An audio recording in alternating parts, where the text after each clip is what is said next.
नमस्कार साथियों, मेरे चैनल स्टडी विद पीके पर आपका हार्दिक स्वागत है। दोस्तों, आज के इस वीडियो में अपन जो क्लास 8 है उसकी मैथ्स के बेसलाइन असेसमेंट यानी आधार रेखा मूल्यांकन का सॉल्यूशन करने वाले हैं। दोस्तों, चैनल पर नए हैं तो चैनल को सब्सक्राइब जरूर कर लीजिए और बेल आइकन को ऑन कर लीजिए, क्योंकि इस चैनल पर मैं आपको सभी सब्जेक्ट्स के सभी पेपर का सॉल्यूशन देते रहता हूँ, चाहे वो बोर्ड एग्जाम के पेपर हो, हाफ ईयरली पेपर हो, टेस्ट एग्जाम पेपर हो या वर्क बुक सॉल्यूशन हो, सभी आपको मेरे चैनल पर मिलने वाले हैं। तो चैनल को सब्सक्राइब जरूर कर लीजिए। तो शुरू करते हैं दोस्तों अपन कक्षा 8 के लिए मैथ्स का बेसलाइन असेसमेंट सॉल्यूशन। तो दोस्तों, पहला प्रश्न दिया है रिक्त स्थानों की पूर्ति कीजिए। तो इसके अंदर अपन को देखना है कि दोस्तों यहाँ 27,879 लिख रखा है और यहाँ 27,884 लिख रखा है। इसका मतलब बीच की काउंटिंग इसके अंदर आने वाली है। तो यहाँ आ जाएगा 27,880, 27,881, 27,882 और 27,883। ये आने के बाद में 27,884 यहाँ आ चुका है। इसी तरह से इसमें दे रखा दोस्तों 6,12,403 और यहाँ दे रखा 6,12,408, मतलब बीच की संख्या आने वाली है। तो यहाँ लिखेंगे 6,12,404, फिर कोमा 6,12,405, फिर कोमा 6,12,406 और फिर 6,12,407, क्योंकि आगे 6,12,408 यहाँ आ गया है। अब देखो दोस्तों, थर्ड नंबर का है, यहाँ पे दे रखा है -3 और यहाँ दे रखा है 2। तो ये संख्या रेखा वाली संख्या आ रही है। तो इधर देखो दोस्तों आएगा 1, यहाँ आ जाएगा 0, यहाँ -1, यहाँ -2। तो देखो 0 के इधर 1 2 और इस साइड में -1 -2 और -3। ये हो गया आपका फर्स्ट क्वेश्चन। सेकंड क्वेश्चन देखते हैं दोस्तों, सबसे बड़ी संख्या पर गोला लगाइए। तो सबसे बड़ी संख्या क्या होगी? 5,643, 3,645, 5,643 और 6,354। तो ये 6,000 वाली एक ही संख्या है, तो इस पे सबसे बड़ी पे गोला लगा देते हैं। इसी तरह से इसमें देखो दोस्तों, इधर 38,791, 37,981, 37,891 और 38,971। तो इसमें 738 वाली 2 हैं, यहाँ 791, यहाँ 971। तो 38,971 है, इस पे अपन गोला लगा देते हैं। इसके बाद में अगली संख्या दोस्तों अवरोही क्रम में लिख लिए। अवरोही का मतलब क्या होता है? 2 क्रम होते हैं, अवरोही और आरोही। तो इसके अंदर देखो दोस्तों 4 अक्षर है, 1 2 3 4, तो यानी बड़ा है। इसके अंदर 1 2 3 ये छोटा है, यानी बड़ा अवरोही बड़ा है तो बड़े से छोटा लिखना है, आरोही छोटा है तो छोटे से बड़ा लिखना है। इस तरह से आपको याद रखना है। यहाँ दोस्तों 84,676, 6,31,678, 94,676, 32,674, 58,679 और 3,71,674। तो इसके अंदर दोस्तों लाख वाली कितनी संख्या? एक तो ये रही 6,31,000 और ये 3,71,000। तो सबसे पहले अपन लिखेंगे 6,31,678। ये संख्या कंप्लीट हो गई। अब इसका लेते हैं 3,71,674, 3,71,674। इसके बाद में दोस्तों अपन हज़ार वाली देखते हैं, 84,000 और 94,000, 32,000, 58,000। तो 94,000 बड़ा है, तो यहाँ पे लिखेंगे 94,876। इसके बाद में दोस्तों आपको मिलने वाली है 84,676। तो यहाँ 84,676। इसके बाद में देखते हैं दोस्तों कौन सी आने वाली है, 58,679। तो कितनी आएगी? 58,679। इसके बाद में क्या आएगा दोस्तों? 32,674, यानी 32,674। ये आपको यहाँ पे मिलने वाली है। संख्या मेरे से बड़ी लिखी गई है, आपको यहाँ तक लिखेंगे पेन से तो ये आ जाएगी। तो इस तरह से ये हो गया अवरोही क्रम। अब इसका देखते हैं दोस्तों सेकंड नंबर का आरोही क्रम। आरोही क्रम में जैसे संख्या माइनस में जो सबसे बड़ी होती है, इसका मतलब वो छोटी होती है और छोटी से बड़ी लिखनी है। तो सबसे छोटी क्या आएगी? -15। फिर इसके बाद में -10, -4। अब माइनस वाली कंप्लीट हो गई, तो अब आ जाएगा 0। 0 के बाद में क्या आएगा दोस्तों? 0 के बाद में 3 5 10। तो क्या आएगा? 3 5 और 10। तो ये हो गया दोस्तों अपना आरोही क्रम। अब देखते हैं अपन क्वेश्चन नंबर थर्ड नंबर का क्वेश्चन है दोस्तों, निम्नलिखित संख्याओं को अंकों या शब्दों में लिखिए। यानी जो शब्दों में लिखे हुए उसको अंकों में लिखना है और अंकों में लिखे हुए उसको शब्दों में लिखना है। क्या लिखना है दोस्तों? 20,024। तो अपन कैसे लिखेंगे? 20,000 और 100 के अंदर नहीं है तो 0 और 24। तो देखो दोस्तों इकाई, दाई, सैकड़ा, हज़ार, 10,000, तो 20,024। इसी तरह से ये कौन सी है दोस्तों? देखो इकाई, दाई, सैकड़ा, हज़ार, 10,000, 78,056। तो यहाँ पे लिख देंगे अपन 78,056, 6 आधा पे पैने 56। ठीक है दोस्तों। इसके बाद में अगला है दोस्तों, अंकों की पुनरावृत्ति किए बिना अंक 5, 7, 6, 0, 2 और 9 से सबसे बड़ी और सबसे छोटी संख्या बनाइए। तो सबसे यहाँ लिख रहा है सबसे छोटी संख्या, तो अपन छोटे से शुरुआत करते हैं, लेकिन ध्यान रखना जीरो से नहीं करना, क्योंकि जीरो से शुरुआत करोगे तो जीरो इधर काउंटिंग नहीं होगा। तो जीरो के बाद में क्या है 2, तो यहाँ लिखेंगे 2 और फिर लिखेंगे 0। अब चलेंगे अपन बड़ी, कौन सी है 5, 6, 7, 9, तो यहाँ लिख देते हैं 5, 6, 7, 9। तो ये तो हो गई सबसे छोटी संख्या। अब सबसे बड़ी लिखनी है तो बड़ी में बड़ी से शुरुआत करते हैं, क्या 9, 7, 6, 5, 2, 0, ये हो गई सबसे बड़ी संख्या। अगला प्रश्न है दोस्तों, दी गई संख्याओं का विस्तारित रूप ही लिखिए। यानी विस्तारित रूप क्या होता है, इसको अपन पढ़ते हैं 8946, तो इसको लिखेंगे 8000 प्लस 900 प्लस 40 प्लस 6। इसी तरह से ये 25,056 है, तो क्या लिखेंगे 20,000 फिर 5,000, तो ये हो गया 25,000। फिर दोस्तों 100 के अंदर है ही नहीं तो 0 0 0, फिर 50 और फिर 6। इस तरह से आपका हो गया ये क्वेश्चन। इसके बाद में फोर्थ क्वेश्चन है, दी गई संख्याओं और संख्या रेखा पर निम्नलिखित भिन्नों को प्रदर्शित कीजिए। यानी जो दी गई संख्या है रेखा है, इसके ऊपर इन भिन्नों को प्रदर्शित करना है। तो देखो दोस्तों, इसके अंदर बटाई में 5 दे रखा है, तो काउंटिंग 5 है। देखो 1 2 3 4 5, यानी 0 से 1 तक की 5, फिर आगे भी 5 है, 1 2 3 4 5, तो ये हो गई 5 5।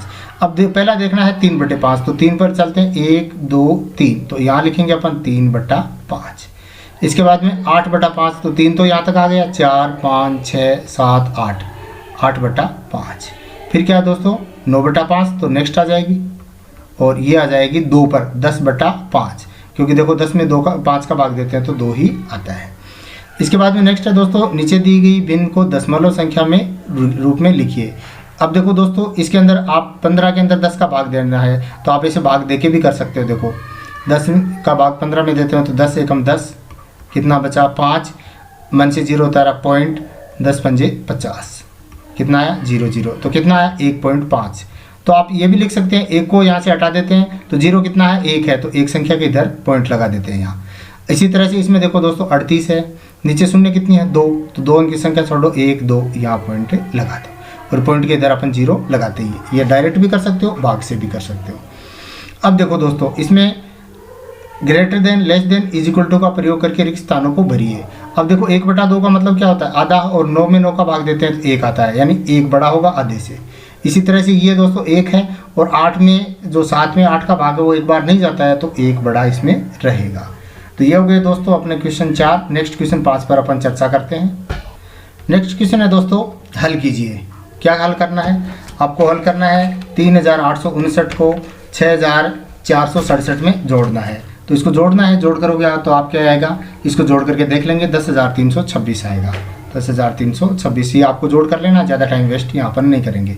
यहाँ पे दोस्तों 56,000, यहाँ है 24,389, तो इसका क्या आ जाएगा दोस्तों 80,389, 80,389 अपना आने वाला। आप इसको जोड़ कर सकते हो।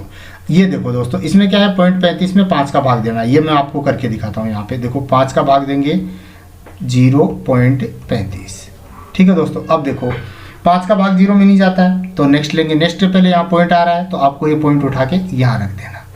फिर 3 ले लेते हैं, 3 में भी नहीं जा रहा है, तो फिर क्या करेंगे अपन दोस्तों, एक 0 लगा देंगे। अब क्योंकि अब आ गया 35, अब 35 के अंदर 5 का भाग कितनी बार जाएगा, 7 बार जाएगा, 7 पंजो 35, तो कितना आया 0.07। पॉइंट के इधर 0 अपन लगाते हैं, और 0.07 इसका आंसर ये आ ही गया है। अब देखते हैं दोस्तों अपन नेक्स्ट क्वेश्चन। नेक्स्ट क्वेश्चन है, हल कीजिए। क्या संख्या 64,542 में अंक 4 के स्थानीय मानों का गुणनफल कितना होगा। यानी इसमें 4 कौन सा, एक तो 4 ये है और एक 4 ये है। तो देखो इस 4 का स्थानीय मान कितना आया, 4 लिखा, और 4 के आगे की 3 संख्या है तो 3 0, ठीक है। इस 4 ये 4 लिखा, और 4 के आगे एक संख्या है तो एक संख्या। इन दोनों का गुणनफल अपन को करना है, तो सीधा गुणा करते हैं। देखो 4 को 4 से गुणा किया, कितना आया 16। अब 0 कितने हैं, 1 2 3 4, 4 0 लगा दो, 1 2 3 4, तो ये आपका इसका आंसर डायरेक्ट हो गया। अब देखो दोस्तों नेक्स्ट क्वेश्चन है, कोटा के दशहरे मेले में प्रथम 4 दिनों में क्रमशः 3,079, 5,768, 9,014 और 12,306 लोग आए। तो बताइए इन चारों दिनों में मेला देखने कितने लोग आए। यानी चारों का जोड़ कर देंगे, तो अपन चारों का जोड़ करेंगे तो क्या आएगा दोस्तों, चारों का जोड़ करेंगे तो अपना आएगा 30,167। 30,167 लोग यहाँ पे आएंगे। अब इसका चारों का जोड़ करके देख लेंगे। इसके बाद में अगला प्रश्न है दोस्तों, एक व्यापारी ने 150 टेलीविजन सेट खरीदने के लिए 8,07,750 रुपये का भुगतान किया। एक टेलीविजन का सेट का मूल्य कितना होगा? तो अपन क्या करेंगे दोस्तों, अपन 150 का भाग देंगे, किस में देंगे? 8,07,750। अब देखो दोस्तों, यहाँ पे आपको 150 का पढ़ा नहीं आ रहा, तो 1 0 से 1 0 आगे वाली कट गई। अब आप भाग इसका कर सकते हैं। तो 15 का पढ़ा 5 बार बोलेंगे तो 75, कितना बचा? 5, 15 1 15, 15 2 30, 15 3 45, कितना बचा दोस्तों इसके अंदर? 2 1, और ये 7 आ गया। अब इस 7 का नंबर कितना आया दोस्तों? इसके अंदर 8 बार जाएगा और आएगा 120। और इसके बाद में अपन कितना करेंगे दोस्तों, इसके अंदर 7 बचेगा और 5 उतारेंगे, 75, तो 5 आ जाएगा। यानी एक जो टीवी सेट था उसका मूल्य आया 5,385। तो अपन यहाँ पे लिखेंगे 5,385 रुपये एक सेट का मूल्य रहेगा। अब देखते हैं दोस्तों नेक्स्ट क्वेश्चन। नेक्स्ट क्वेश्चन है दोस्तों, हल कीजिए। पहला प्रश्न, 15 के प्रथम 5 गुणज लिखिए, यानी 15 का पहाड़ा 5 बार लिखना है। तो क्या आएगा? पहला आएगा दोस्तों 15, 30, 45, 60 और 75। अब देखो दोस्तों नेक्स्ट क्वेश्चन है, 7 और 11 का सबसे छोटा समान गुणज लिखिए। यानी आपको ऐसी संख्या देखनी है जो 7 के पहाड़े में भी आती है और 11 के पहाड़े में भी आती है, सबसे पहले चोट। तो ऐसा रहेगा 77। 77 का 7 का पहाड़ा 11 बार बोलेंगे तो 77 आएगा, और 11 का पहाड़ा 7 बार बोलेंगे तो 77 आएगा। अगला प्रश्न दोस्तों, 36 और 72 का महत्तम समापवर्तक ज्ञात कीजिए। यानी ऐसा जो संख्या जिसके पहाड़े में 36 भी आता हो और 72 भी आता हो, बड़ी से बड़ी लेनी है तो 36 आ जाएगी, 36 से कम 36 और 36 दूनी 72। ठीक है दोस्तों, अब अपन देखते हैं नेक्स्ट क्वेश्चन। हल कीजिए। 1/5 जोड़ 4/5, तो अपन इसका लघुत्तम लेंगे। 5 का क्या आएगा? 5। अब ऊपर आ जाएगा 5 का पहाड़ा, एक बार बोला 5 तो 1 को 1 से गुणा किया 1। 5 का पहाड़ा एक बार बोला 5 और 1 को 4 से गुणा किया 4, तो कितना आया? 5/5। 5/5 का क्या होता है? 5 में 5 का भाग देते हैं तो 1 आता है। ठीक है दोस्तों, अब इसको देखते हैं। इसको मैं यहाँ करके दिखाता हूँ। 5 और 7 के पहाड़े में आती हो तो इसी क्या रहेगी? 35 रहेगी। अब 5 का पहाड़ा कितनी बार बोलेंगे तो 35 आएगा? 7 बार। तो 7 को 2 से गुणा करेंगे, कितना आएगा? 14। अब 7 का पहाड़ा कितनी बार बोले? 35 आए 5 बार। तो 5 को 1 से गुणा करेंगे 5, तो कितना आया दोस्तों? इसका आ गया 19/35, इसका आंसर हो जाएगा। अब देखो इसको हल करते हैं। -10 प्लस और माइनस दोनों में है तो क्या आएगा? माइनस बराबर, तो क्या आएगा दोस्तों? -10 और -2 कितना हो जाएगा? -12, इसका आंसर आ जाएगा। अगला प्रश्न हल कीजिए। 2000 ग्राम यानी 1000 ग्राम में कितने किलोग्राम? 1 किलोग्राम, तो 2000 में 2। इसमें क्या आएगा दोस्तों? 6750 ग्राम है तो क्या आएगा? 6.750 किलोग्राम। अब देखो दोस्तों 3.5 किलोग्राम में कितने ग्राम होंगे? 3 किलोग्राम में 3000 और 5 में 500, तो 3500। नेक्स्ट प्रश्न है दोस्तों, हल कीजिए। 5 घंटे 45 मिनट और 7 घंटे 15 मिनट, तो मिनट कितनी होगी? 45 और 15 कितनी होगी? 60, तो 1 घंटा इनका होगा। 7 और 5 12 और 1 13 घंटे यहाँ पे आ जाएगा। अगला प्रश्न है दोस्तों, यदि 1 मीटर कपड़े का मूल्य ₹57.50 है तो 15 मीटर कपड़े का मूल्य ज्ञात कीजिए। यानी अपन को 57.50 को गुणा करना है किससे? 15 से। तो 57.50 को आप 15 से गुणा करोगे तो दोस्तों आएगा 862.5। कितना आएगा? 862.5 जो रुपये, इसका आंसर आ जाएगा। अगला प्रश्न दोस्तों, भिन्न 3/4 को प्रतिशत में बदल लिए। प्रतिशत का मतलब होता है 100, तो 3/4 को अपन 100 से गुणा कर देंगे। 4 का पहाड़ा 25 बार बोलते हैं तो कितना आता है? 100 आता है, और 25 को 3 से गुणा करेंगे तो 75% यहाँ पे आएगा। अब देखते हैं दोस्तों 11वां प्रश्न। अगला प्रश्न है दोस्तों, हल कीजिए। पहला प्रश्न, एक ग्वाले के पास 25 लीटर दूध है। कितना दूध है? 25 लीटर। उसने 15 लीटर 750 मिलीलीटर दूध बेच दिया, तो बताइए ग्वाले के पास कितना दूध शेष रहा। तो इसको 25 में से घटाना है 15.750 मिलीलीटर। तो इसके अंदर अपन कैसे करेंगे? देखो करने का तरीका बता दूं। इधर तो आप ले लो लीटर, इधर ले लो मिलीलीटर। कितना दूध है उसके पास? 25 लीटर। मिलीलीटर 0। कितना बेच रहा है? 15 लीटर 750 मिलीलीटर। अब देखो दोस्तों 0 में से 0 घटाया 0, 10 में से 5 घटाया 5, 9 में से 7 घटाया 2, इधर 1 आ गया। कितना है दोस्तों? 9। तो ये आया 9 लीटर 250 मिलीलीटर। तो आप अलग अलग लिख सकते हैं यहाँ 9 लीटर 250 मिलीलीटर, इसका आंसर यहाँ पे आ जाएगा। अगला प्रश्न है दोस्तों, यदि 1 दर्जन किलो का मूल्य 36 रुपये, यानी 1 दर्जन यानी 12 किलो का मूल्य। कितने किलो का? 12 किलो का मूल्य है 36 रुपये, तो 1 किलो के कितने आए? 3 रुपये आए, ये ध्यान रखना है। तो 372 रुपये में कितने केले आएंगे, यानी 372 में अपन 3 का भाग दे देंगे। तो 372 के अंदर अपन 3 का भाग देंगे तो कितना आएगा? 3 एकम 3, 0, 7, 3 दूनी 6, 1, 2, 4 तिये 12 आ जाएगा। तो कितना आया दोस्तों? 124 केले यहाँ पे अपना आंसर आने वाला है। नेक्स्ट है दोस्तों, यदि मूलधन 5,000 रुपये, दर 8% वार्षिक और समय 3 वर्ष हो तो साधारण ब्याज कितना होगा? तो साधारण ब्याज का सूत्र क्या होता है? SI बराबर PRT बटे 100। P कितना होता है? मूलधन कितना है? 5,000 रुपये। R कितना है? दर 8%। समय कितना है? T 3 बटे 100। एक जीरो से एक जीरो, दूसरी जीरो से दूसरी जीरो, तो कितना बचा? 50 गुणा 8 का पढ़ा 3 बार बोला 24, तो इनको गुणा करेंगे तो कितना आएगा दोस्तों? 1200 रुपये यहाँ पे आने वाले हैं। तो कितना ब्याज आएगा? 1200 रुपये इसका ब्याज आ जाएगा। अब देखते हैं दोस्तों अपन 12वां प्रश्न। इसके बाद में 12वां प्रश्न है दोस्तों, सत्य असत्य कथनों को छांटिए। वह कोण जो दो समकोण के बराबर हो सरल कोण कहलाता है, यानी दो समकोण यानी 90-90, 180-180 का सरल कोण होता है सत्य। प्रतिवर्ती कोण का माप 360 होता है, बिल्कुल नहीं होता दोस्तों। प्रतिवर्ती कोण का मान जो 180 से अधिक होता है, 360 से कम होता है, तो ये रहेगा असत्य। इसके बाद में नेक्स्ट है दोस्तों, दो पूरक कोणों का योगफल 180 होता है, नहीं, दो पूरक कोणों का योग 90 होता है। समपूरक कोणों का 180 होता है, तो ये भी रहेगा असत्य। इसके बाद में अगला है दोस्तों, 500 रुपये के नोट की आकृति में भुजाओं व कोनों की संख्या बताइए। 500 रुपये का नोट, कोई भी नोट हो ऐसा ही होता है। इसके अंदर भुजाएं कितनी है दोस्तों? 4 है, 1 2 3 4, तो 4 लिखेंगे। कोने कितने हैं? कोने भी 4 है, 1 2 3 4, तो 4 ही कोने आ जाएंगे।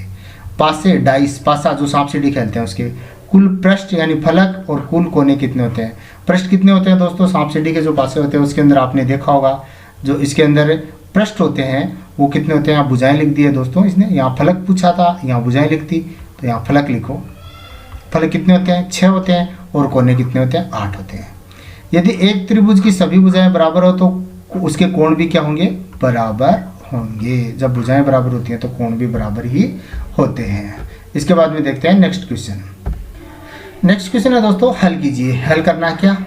ये जो वर्ग दिया है इसका परिमाप ज्ञात करना है। परिमाप ज्ञात करने के लिए क्या करते हैं? चारों तरफ का माप का योग कर देते हैं। 7 7, तो कितना हो गया? 14 सेंटीमीटर इसका आ गया। 3.5 और 3.5 7 और 7 7 14। अगला दोस्तों क्षेत्रफल, ये आयत है, तो आयत है तो आयत का क्षेत्रफल क्या होता है? लंबाई गुणा चौड़ाई। लंबाई गुणा चौड़ाई, तो लंबाई कितनी है? 6, चौड़ाई कितनी है? 3, तो कितना आ गया? 6 3 18। अब क्षेत्रफल पूछा दोस्तों तो आपको लिखना है वर्ग सेंटीमीटर। जैसे क्षेत्रफल पूछते ही वर्ग लगा देना है। यह दोस्तों त्रिभुज, त्रिभुज के अंदर भी क्षेत्रफल पूछा तो इसका सूत्र क्या होता है? 1/2 आधार गुणा ऊंचाई। तो 1/2 का क्या आ गया? 1/2 आधार कौन सा है? ये B से लेकर C तक का। BC कितनी है दोस्तों? 8 सेंटीमीटर, तो 8। ऊंचाई कितनी है? A और D की, ये तो AD कितनी है? 7 7। अब देखो दोस्तों 2 से 8 कितनी बार? 4 बार कट गया, तो 4 गुणा 7 कितना आया? 7 चौक 28। 28 और क्या आएगा? वर्ग सेंटीमीटर, क्योंकि इसके अंदर क्षेत्रफल पूछा है और सेंटीमीटर में है, तो कितना आएगा? 28 वर्ग सेंटीमीटर इसका आंसर आने वाला है। इसके बाद में नेक्स्ट क्वेश्चन है दोस्तों, रिक्त स्थानों की पूर्ति कीजिए। ये आपको चंदा लेके इसको मापना है, तो लगभग समथिंग ये 120 आएगा। मैं यहाँ पे माप नहीं सकता चंदे से।